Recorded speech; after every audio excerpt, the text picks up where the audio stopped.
Hello, everybody, and welcome to this episode of the Vitality Secret podcast. I'm delighted to be here with Dr. Chase, who works at the Tennant Institute in Texas. And in case you're not familiar, the Tennant Institute is all about healing with voltage. And I came across this concept a couple of years ago, and it was quite phenomenal. It really kind of encapsulated everything I learned about health and fitness or healing rather, in about 50 minutes. So Dr. Chase and I got connected on Instagram, and I messaged him immediately and said, hey, I'd love to have a chat about what you're doing, what you're up to. So it's such an honor to have you here, Dr. Chase. Thank you and welcome. Thank you, Neil. Glad to be here. Yeah. So like everyone I've found in the holistic space, most people have some kind of story, personal story, or someone close to them has been impacted in some way in their health.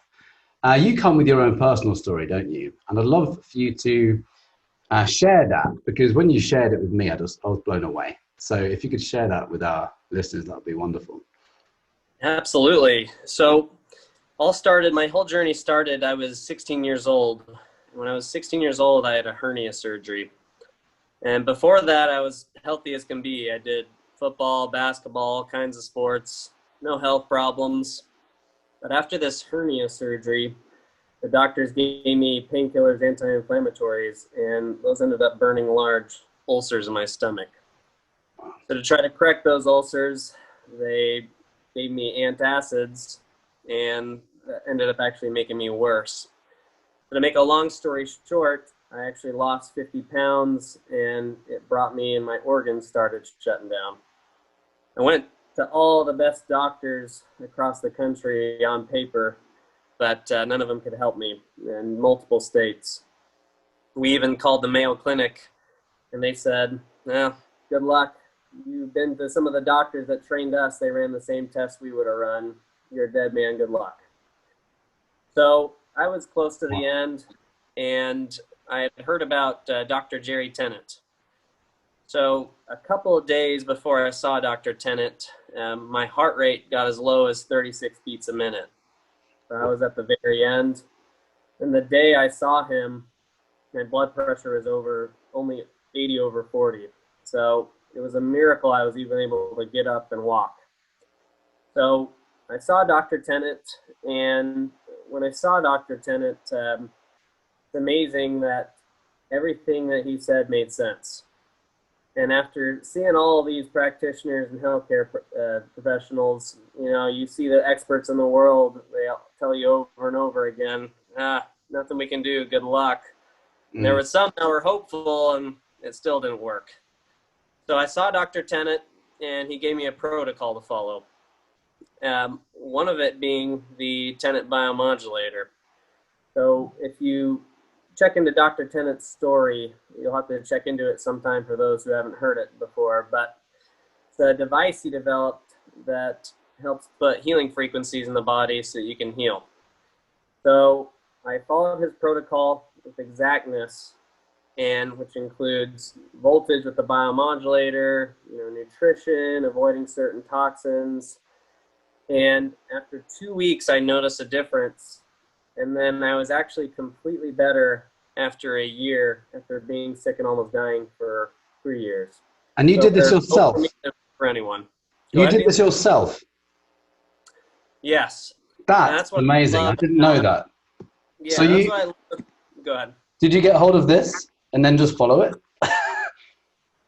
Well, he didn't have that book at the time, because right. This was over 11, 12 years ago, actually. Okay, right. Yes. But the principles and some of the trainings he would do are what's in that book. So I just followed those myself. And there was something sweet about that for me as a patient, because, you can fish for someone or teach someone how to fish. What he did and what we're all about is teaching you how to fish. You don't have to depend on anyone. Isn't that amazing? That's incredible.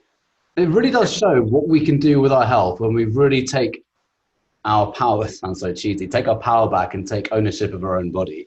We don't actually need to outsource it all the time to other people, do we? And you clearly found something that you really trusted. You must have had some kind of, fair to say you had some kind of innate trust in this, like a gut feeling in it, and it just made sense. Exactly. Yeah, it's kind of similar to what the experience I had because, well, nothing like you. I mean, in terms of realizing the effectiveness of his work, because I had learned all of this different stuff for 7 years, and just a 50-minute presentation on YouTube made me just go, wow, that is everything. He's just encapsulated everything in 50 minutes. I share it with all of my clients, and it's very exciting work. So back to your story. I think as well, I used to be an electrician, so I have a bit of an understanding of electrical systems and how we're wired up like a house. Kind of really like interested me. So anyway, back to you, and I'd love to dive more into your story. So you started to notice differences within a couple of weeks, and within a year, you were totally better again. Yep. That's Amazing. yep. Case. And knowing what you know now, do you think the full journey would have been quicker, or do you think about the same? Oh, absolutely. You know, our learning never stops. And Mm, so had we known some of the things we know now, I think I would have actually been better within 6 months. right. But hey, I'll take being better after a year, after being sick for 3 years, and no other symptoms ever since then. So it's great. Incredible. I'm going to share this with one of my brand new clients, actually. He's just had 3 hernia operations. So I think it's something to be mindful of because it's basically the medication that made you sick, isn't it? It's not is that correct? You had the operation and it's the medication. Yeah. Well, the operation itself can tell a story. So the medication is what was the major contributor to making me sick. But, most people, if they get some kind of medication, they can recover. The other side of the story that contributes to sickness after surgery is scars. Mm, One of the things we know about the body is the muscles are covered by this layer of tissue called fascia. Okay.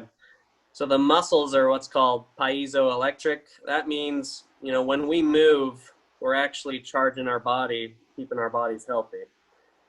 So these fascia, when you think about them, they are like power lines to your body. Whenever you have a surgery deep enough, whether it's from the surgery, a scar deep enough, whether it's from a surgery or a trauma, if it goes through the fascia, it's like cutting a power line. wow. A lot of my problems were digestive problems, and my hernia surgery went through fascia that's connected with the stomach circuit. So while Fascinating. medication's a Right. contributing factor, the scar is a big factor too. That's so interesting. Yeah. And you just reminded me of that particular point about it. So rewinding a little bit. So you used a biomodulator to recharge your system over the period of a year.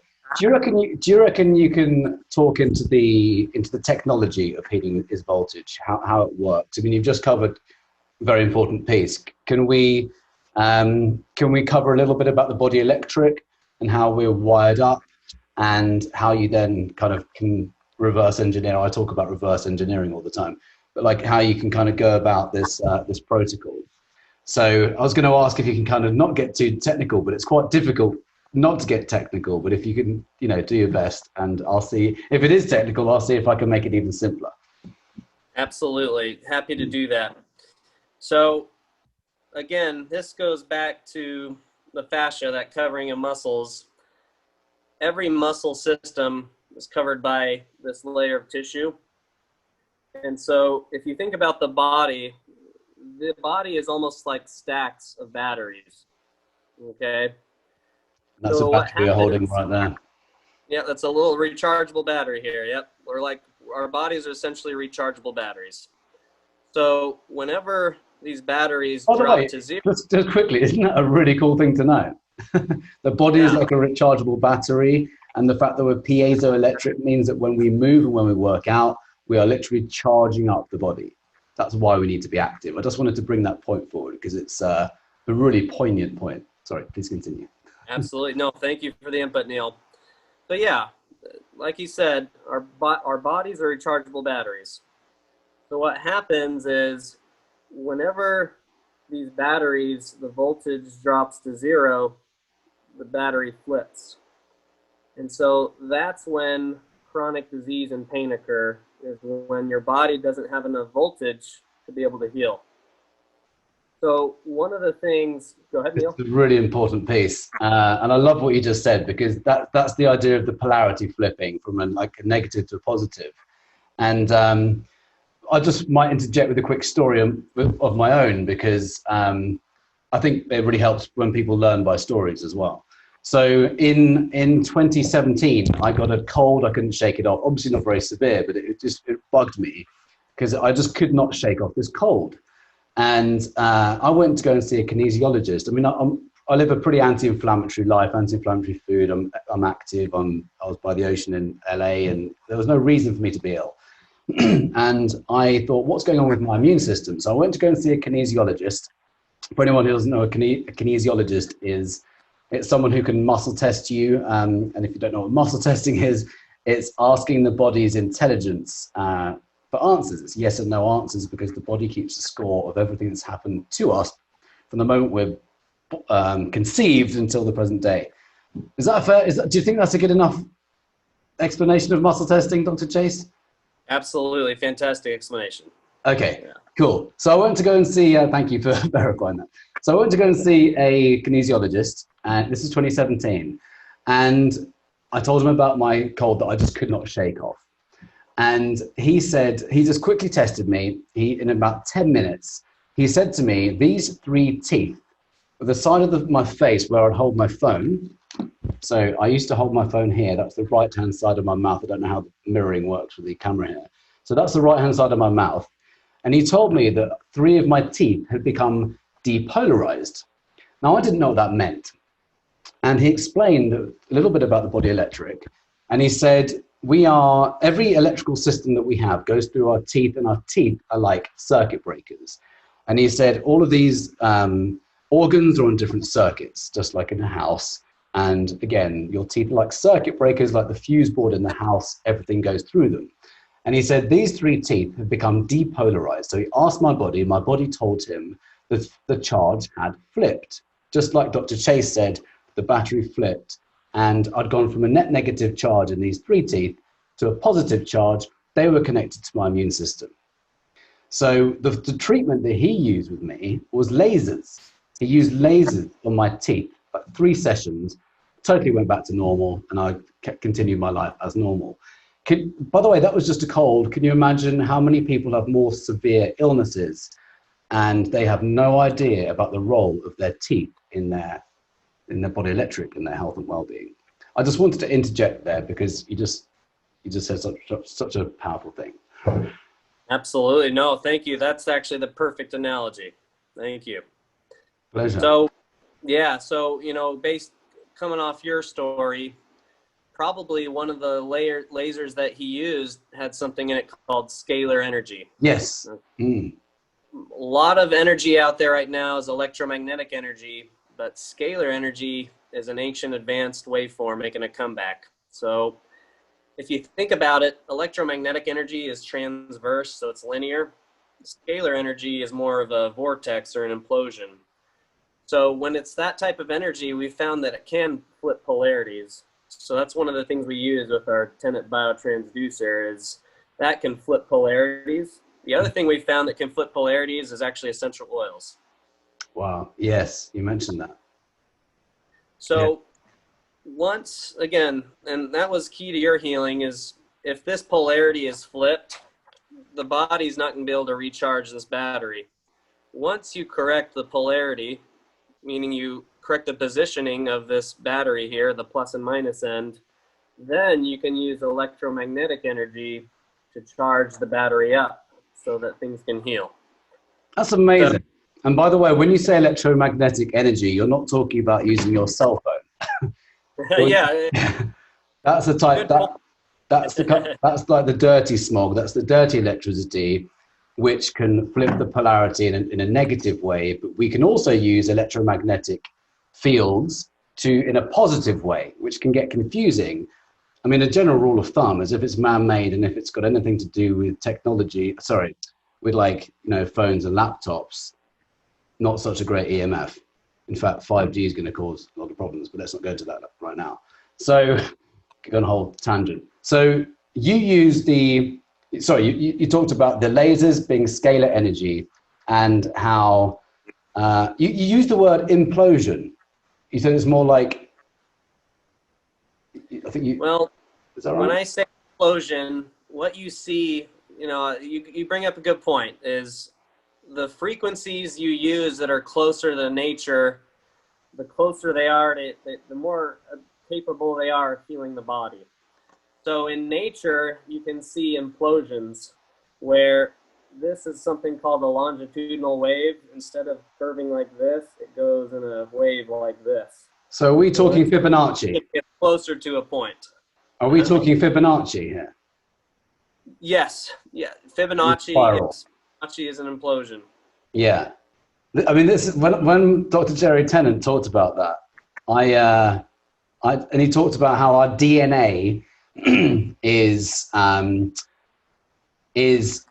the Fibonacci sequence, or is made up of the Fibonacci sequence, that magical life force style energy. When he said that, and our DNA is the fourth electrical source. Is that correct? You've got the muscles, then you've got the cell membrane, and then you've got inside the cell, then you've got the DNA. Is that correct?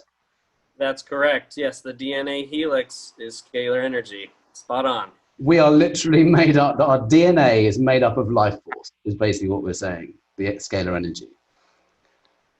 Absolutely. So this device that you're talking about, or you just mentioned that I had, was a form of laser treatment with scalar energy, and that's also what you used, the biomodulator. Well, the biotransducer. Sorry, biotransducer.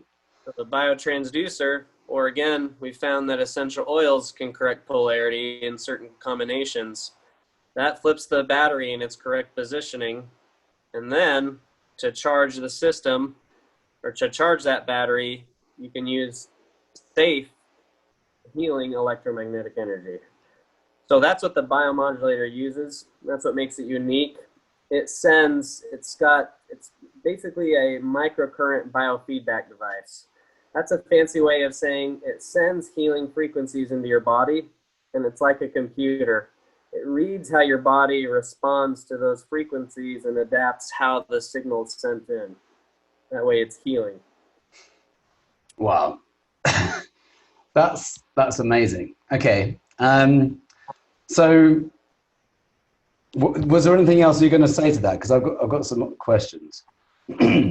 No, I mean, we covered all the basics. The only thing I'd like to add, as we kind of mentioned earlier, there are several things that we see that cause the voltage to drop and the polarities to flip.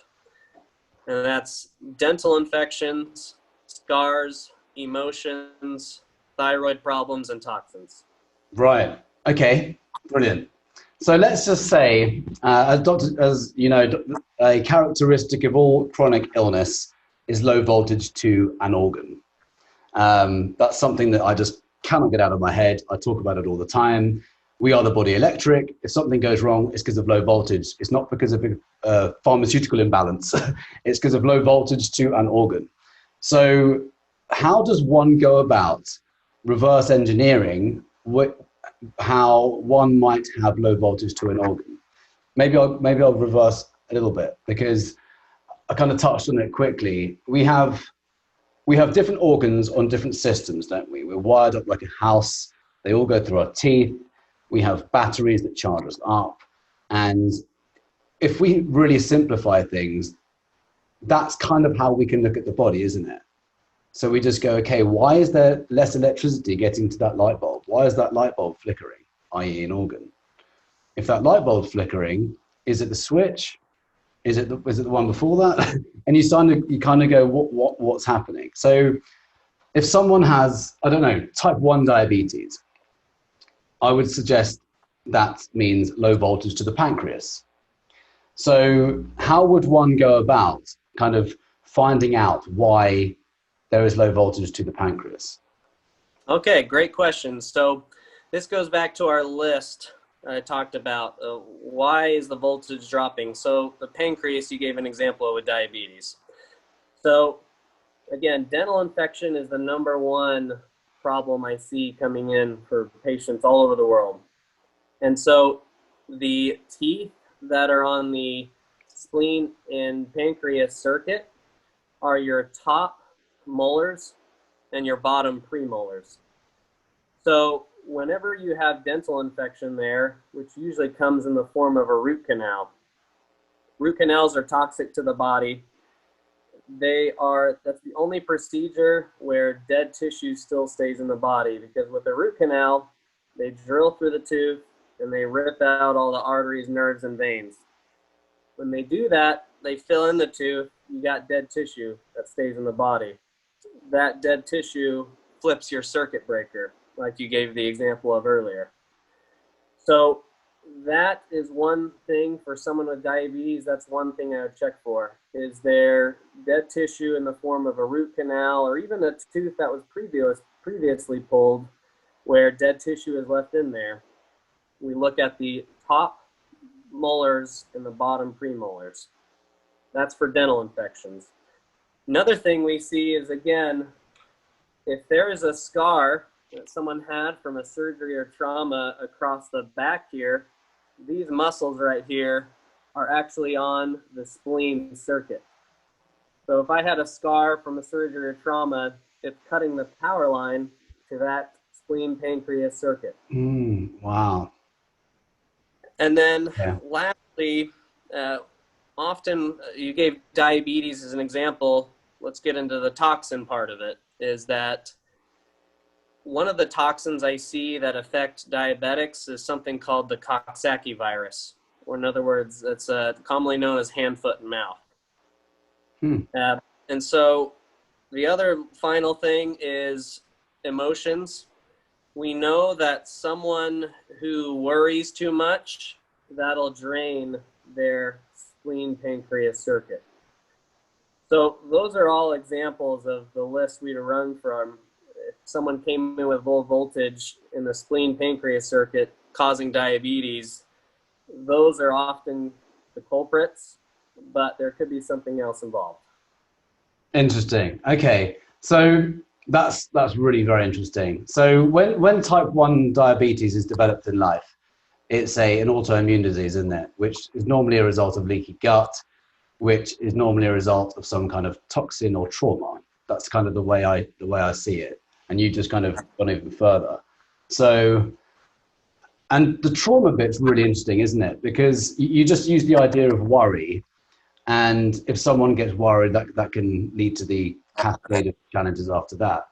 Can we speak quickly to the actual physics of emotions? Because I actually use the emotion code with my clients. And I know that Dr. Jerry Tennant uses that with his technology as well, with his approach.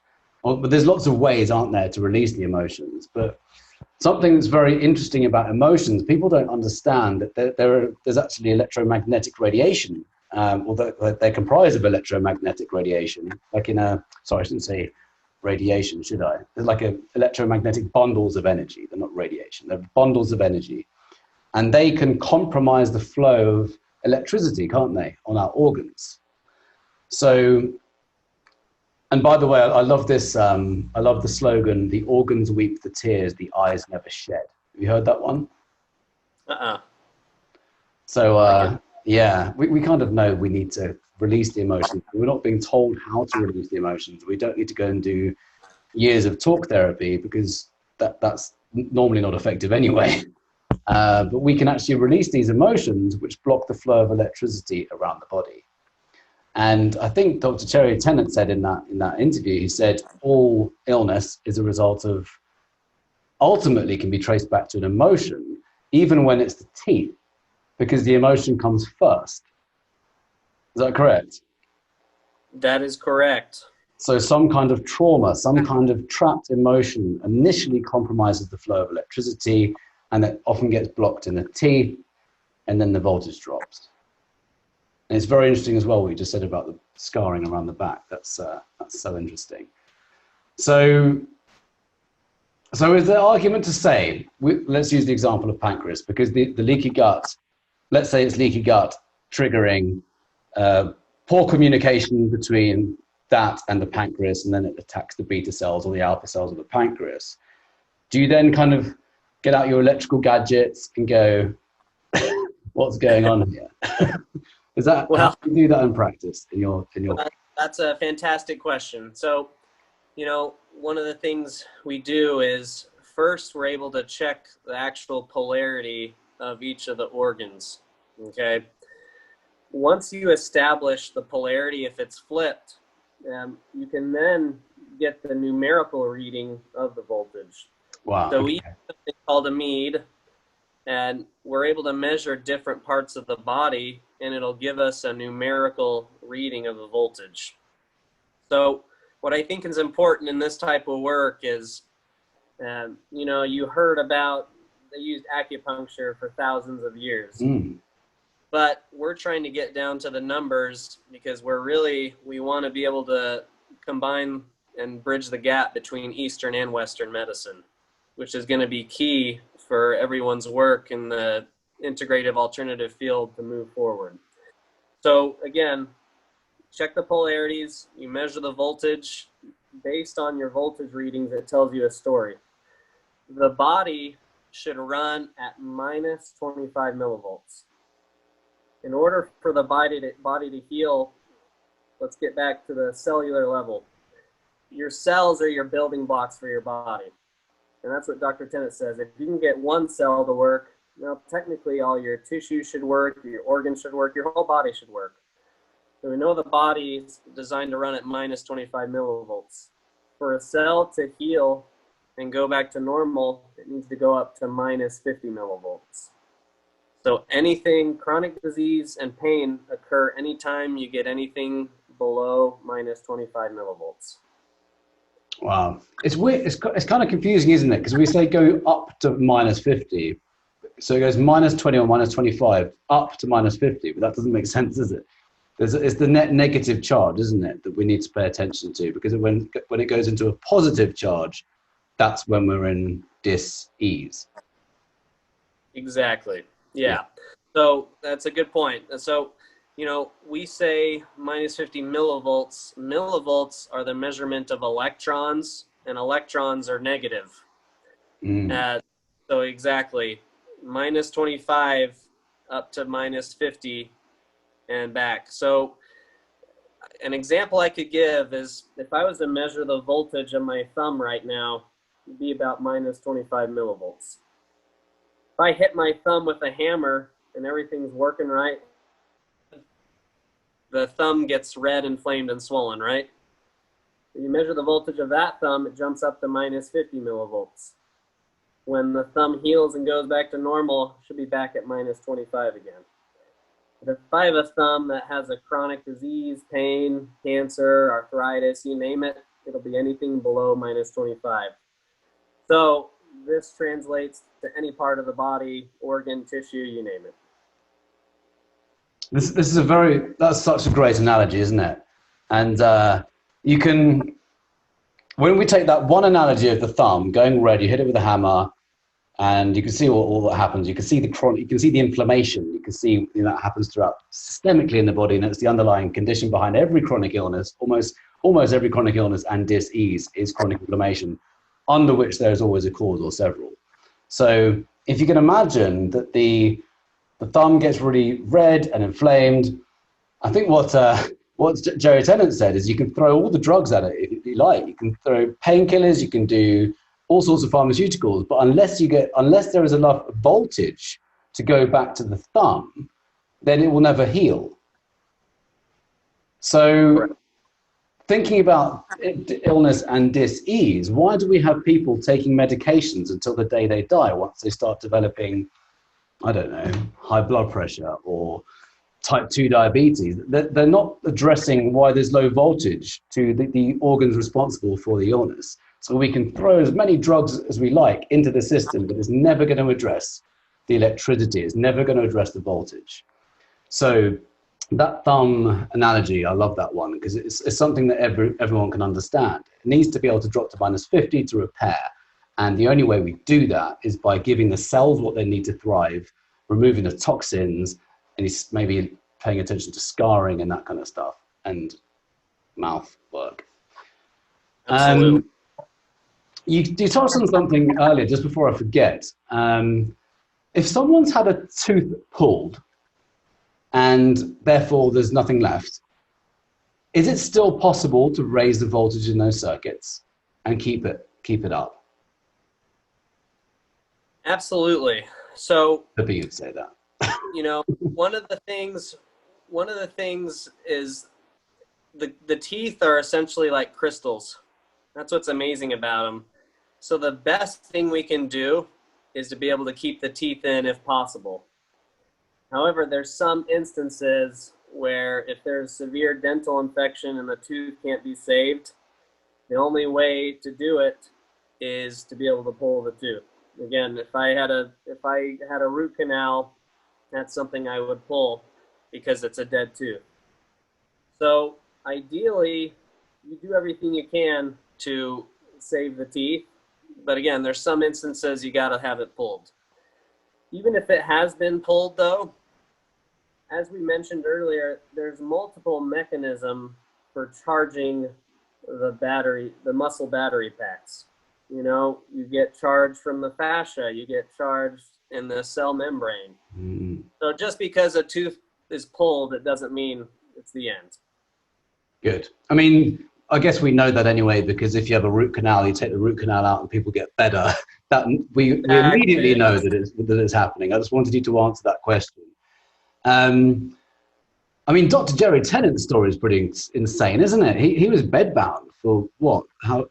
16 months or something? I can't remember now. But Long time.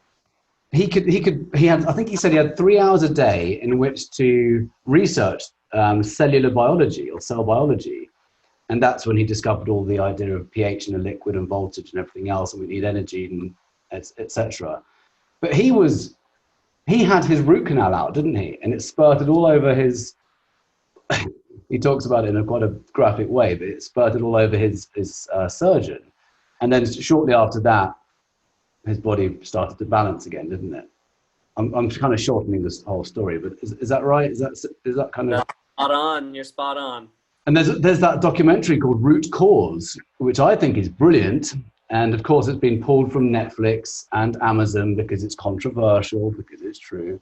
I think that is so powerful for people to know, because once we understand the role of the teeth in the body, it's not just in our mouth, it's in our whole body, we can then start to understand how we can charge those circuits up again.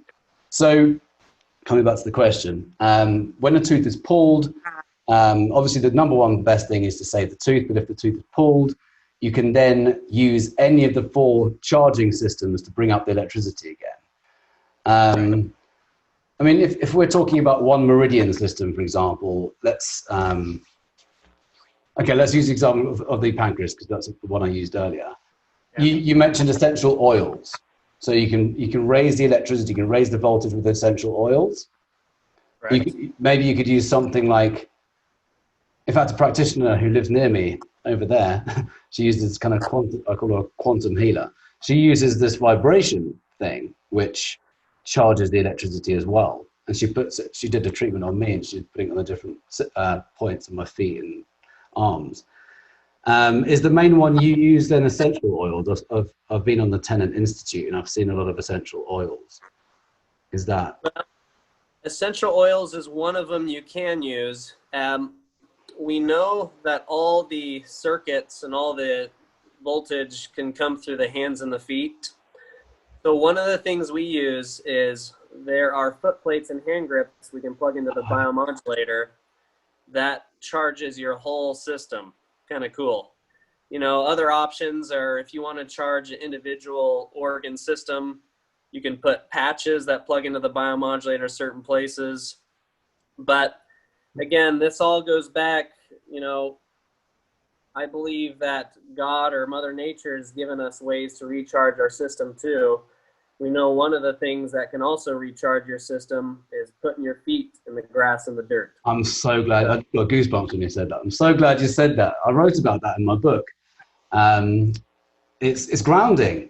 And the way I see it is like the ground is like a sea of negatively charged electrons, or electrons are negatively charged anyway, but they're negatively charged. All of our cells are negatively charged. When we get connected to the ground, if we get onto the beach, we go swimming in the ocean, or even if we sleep grounded, we start to raise the energy in our bodies.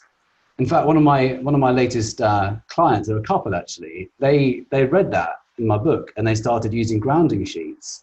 Her blood work started to just balance out because she had type 1 or has, and then her husband had more energy to like play with his grandchildren, and that's purely just by grounding when they're asleep using pillowcases or bedding, sheets. So that's really interesting you just said that. So essential oils, there's a number. Are there any like electrical ones you can use on the meridian systems to bring? And how long does it? So go ahead. And how long does it take? I mean, it's going to be a different amount of time for every person, isn't it? Silly question. Yeah, it will be a different amount of time for every person. Again, correcting the polarities is the important first step. So we use the biotransducer. It takes anywhere for 5 or 10 minutes. And then you put it on top of the head. It corrects the polarities through the body. Another place we found it's actually very powerful is putting the transducer, that scalar energy, in the belly button. Wow. Once your polarities are corrected, again, you want to recharge your system. So we just put the hand grips, foot plates, plug them into the biomodulator, and then you charge for anywhere from 20 to 30 minutes. Very simple, very easy. Wow, you just said some mind-blowing stuff then. So you can flip the polarity in 5 to 10 minutes. You run it on the top of the head, in the belly button, and it's almost like rebalancing all of the electrical circuits very quickly with this biotransducer. Wow. Exactly. And this goes back to the point, we know life is busy. People are busy. They got work and school, you name it. You want to be able to have treatments that are time and cost efficient. The basic thing to do, takes 30 minutes a day, very fast, very good for your body.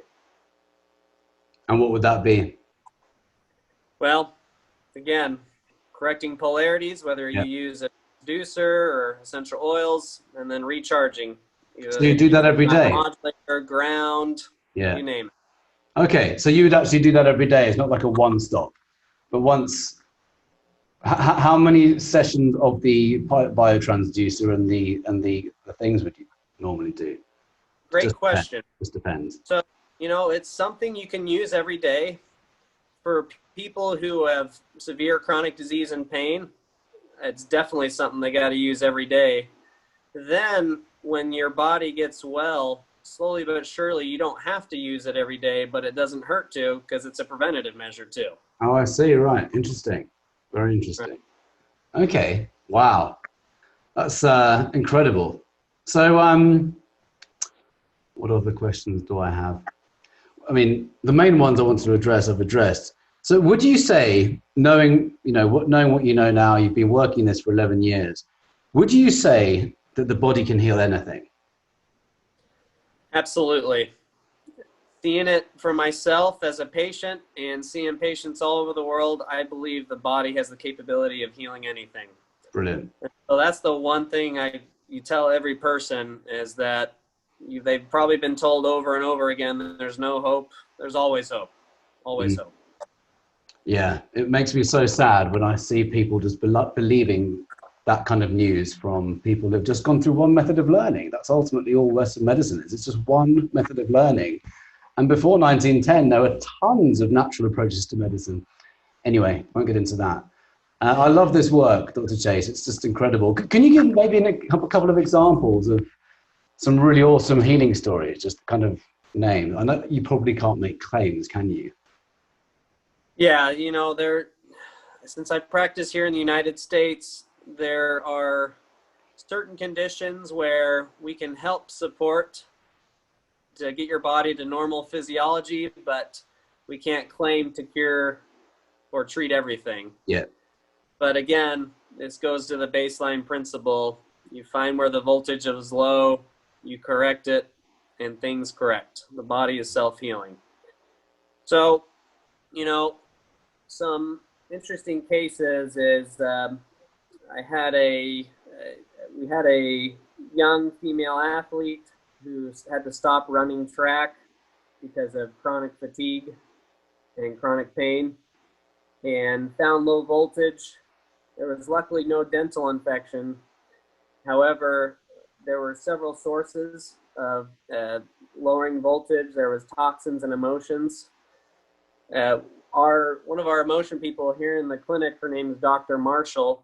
She does the Tennant Marshall scalar emotional release. So kind of just similar to emotion code. They all work, just a matter of practitioner patient preference. So she did that. I did some work on toxins on her, and she went home. She did her protocol, and her mom told me a couple of months ago, actually, she's running track in college again, and she's destroying the competition. That's so incredible. Stuff like that, where you hear where, you know, people come in, they had to stop their lives, their livelihoods, and then for them to have a comeback and even be better than before, it's great. It's fantastic. So amazing. So amazing. You just made me think of something. You know, we've touched on the main kind of things that lower the voltage, like toxins and infections and scars. I'd like to come back to scars in a second, if you have time. What else can cause the voltage to drop? Would you say if we're consuming stuff that isn't food, you know, nutrients, you know, would you say that can drop the voltage? Absolutely. So, you know, Water? voltage a lot, but, you know, you think about the body kind of like a computer. For a computer to work, it needs the hardware, and same thing for our bodies. Our bodies need the hardware too. We need the good fats, the good proteins, the amino acids. So what we consume is a huge part. Our body needs the materials to be able to rebuild. So yeah, nutrition is a huge part of that. Yeah. I'm glad we just touched on that. It's I watched another episode on something else actually about voltage, and they were talking about how organic vegetable juicing, because we're sourcing from the highest form of, I guess you'd say, vibrational food in a way, that just vegetable juicing from organic sources can really raise the voltage. I guess you'd agree with that, wouldn't you? Absolutely. You know, Yeah. one of the Dr. Tennant's makes is eat your veggies, because your veggies have electrons in them. So Right. yeah, it not only gives us the building blocks, but they do give us voltage too, and it's good quality food. Yeah, so we need to be sourcing the best quality of food that money can buy, really, don't we? And drinking the best kind of water, because some water is acidic, and without getting too technical, if it's acidic, it's going to rob us of electrons. So it's an electron stealer, isn't it? So we want to be having really the best water that money can buy. Is that what would you say about water? Let me just ask you. Absolutely. Great question. So, you know, with water, I like how you mentioned acidity. Mm. And so acidity is synonymous actually with voltage. As things get more alkaline, they get higher in voltage. As things get more acidic, they actually get lower in voltage. So the two terms, they're synonymous. Now for water, our body is a huge part water. So one of the water filters I really like a lot, it's called pH Prescription. Water, the best water I've seen, it's filtered out of all the toxins. So fluoride, there's a lot of pharmaceuticals in the public drinking water now. Mm. You gotta have a filter that filters. You gotta have a filter that alkalizes, and you gotta have a filter that remineralizes. There's a lot of water out there where they clean the water, but drinking distilled water without minerals actually can be harmful for the body. So the other thing that's important is to be able to microcluster the water. Water in its good form in nature is in about 3 or 4 clumps. That way it can get inside the cell. It's more hydrating. Whereas a lot of the processed water nowadays is in 5 or 6 clumps, so they can't penetrate the cell. That's why I hear all the time from patients that don't drink good water, I don't feel hydrated no matter how much I drink. They're just drinking the wrong water sources. Yeah. Are you a fan of Kangen? Kangen, Kangen's better than most. We're always trying to look for the biggest and the best water. The best one we've found so far is pH prescription. But Kangen does some good things with alkalizing, from my understanding of it. Yeah, I had one for a while actually. I bought one because one of my ex-girlfriends was having an experience and or a challenge, health challenge, and the machine I bought mine from, she just completely erased this challenge in like a month.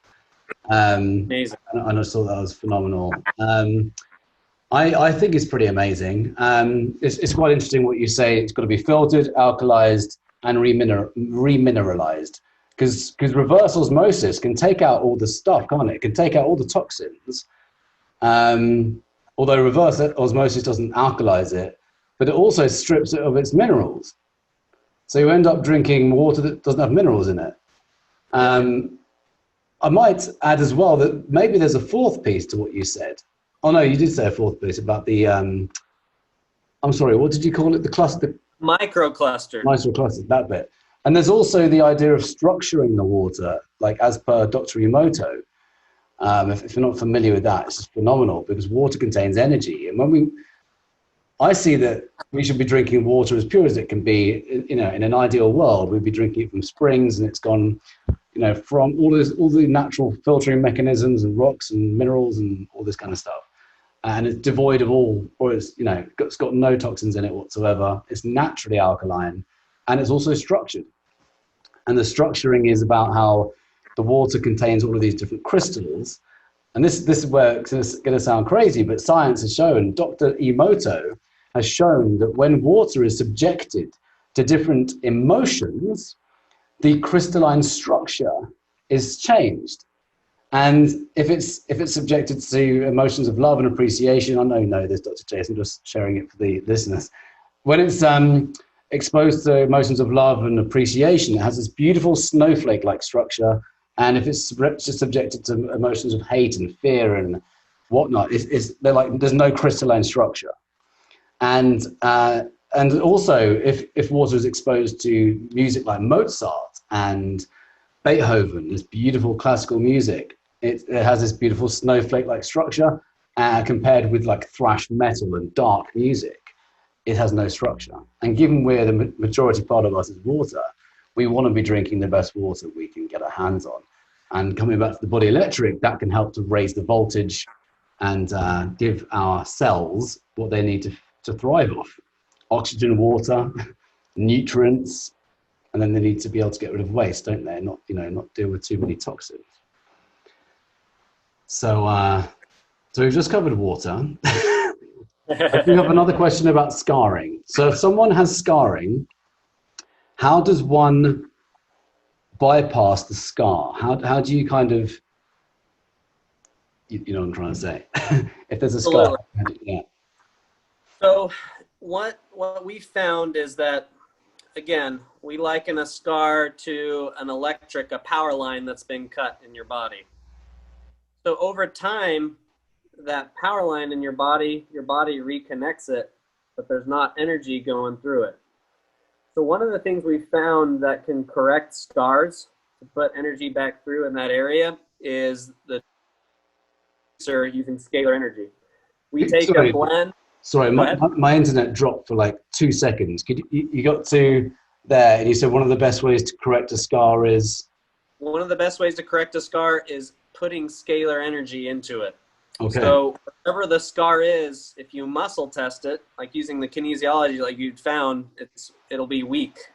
When it's weak, that scar is affecting the body. So what we do is we take a blend of essential oils that's specific for muscles and fascia. We put it over the scar, And then we shine the Tennant biotransducer right at that scar. And that will reconnect so that the energy is going through that area again. And that's permanent. Yeah, it's permanent. Now, there's some cases where if someone has had a double scar in the same area, a common one we see is C-sections. Sometimes that's not enough. The only other way to connect it is something called neural therapy. Neural therapy is a combination of procaine and bicarb, and when you inject it in that scar area, it's like putting minus 400 millivolts directly in. That is the permanent fix as well. But that works in the cases of where there's been a double scar, so 2 surgeries or traumas in the same area, like a C-section. But for most scars, we find the essential oil with the scalar energy of the transducer is able to correct it. That's amazing. Okay, that's so cool. Wow. Isn't the body amazing? And isn't this technology that you're helping people find and use, and Jerry Tennant's teachings, it's just incredible, isn't it? What we can do, and the body really can heal anything. Absolutely. Thank you so much, Dr. Chase. Where can people find you to get help from you, if that's an option? Yeah, absolutely. You can search us. We are the Tennant, Tennant, Institute of Integrative Medicine. You can search us on our website or search us on search engines. But Tennant Institute of Integrative Medicine, we are in Dallas, Texas. We are able to do, for myself and Dr. Marshall, we're able to do telemedicine as well now, but it's always better to be able to see you in person. So if you're interested, check us out. And you can also check out Synergy.us. They are the ones that help teach you about the biomodulator transducer, and they put on seminars about how you can learn to use it. Again, we're all about teaching you how to fish so we don't have to fish for it. Yeah, and I just want to recap on that point, because you healed yourself by doing this yourself, didn't you? You had no one else working on you. Isn't that amazing? Well done. So it's tenantinstitute.com, isn't it? That's the actual URL. Correct. Yeah. Wonderful. So I normally ask my guests, what would be your number one vitality secret? Oh, well, this could open a whole can of worms, but number one vitality secret, we talked a lot about voltage today, but oxygen is another key piece to healing. So one of my vitality secrets that's something very basic, very simple, is nose breathing. Nose breathing is powerful because nose breathing helps you get more oxygen in your system for healing. Also, your nose has multiple filters. When you breathe through the mouth, there's no filters here. The nose has multiple layers of filters, so you don't absorb as much toxins. And also, when you nose breathe, when you're a mouth breather, you tend to bring your head forward for oxygen. When you're a nose breather, it allows you to have good posture. So that's why just breathing in and out through the nose, learning how to do that, it's huge. That's brilliant. I'm really glad you just talked about oxygen. I'm going to get a little bit controversial for a second. Masks. Number one life fuel we're being deprived of when we put masks on. Yeah. Then say no more. I second that. Yeah. The body's so much better than that. We can heal this stuff. We're resilient beings. Is there anything else you'd like to add at this point? I should have said that before I asked you for number one vitality secret. Well, again, other than nose breathing, that's really the big one. I want to thank you, Neil, for all that you've been able to share with many people to help other people around the world heal. So thank you for your time. Oh, my pleasure. And thank you so much for your time. And I really hope this has inspired people to heal themselves and do it as, it doesn't have to be that complicated, does it? It really doesn't. we can make this simple. It doesn't have to be complicated. So thank you, Dr. Chase, for the work that you're doing. And please give my regards to Dr. Jerry Tennant. I'd like to meet him at one point. And you, I'd love to meet you. So when Absolutely. I'm next able to come over, say that again, sorry. Well, absolutely. We'll schedule a time. Yeah, that'd be amazing. Wonderful. Thank you so much. All right, and thank you. have a wonderful day. You too.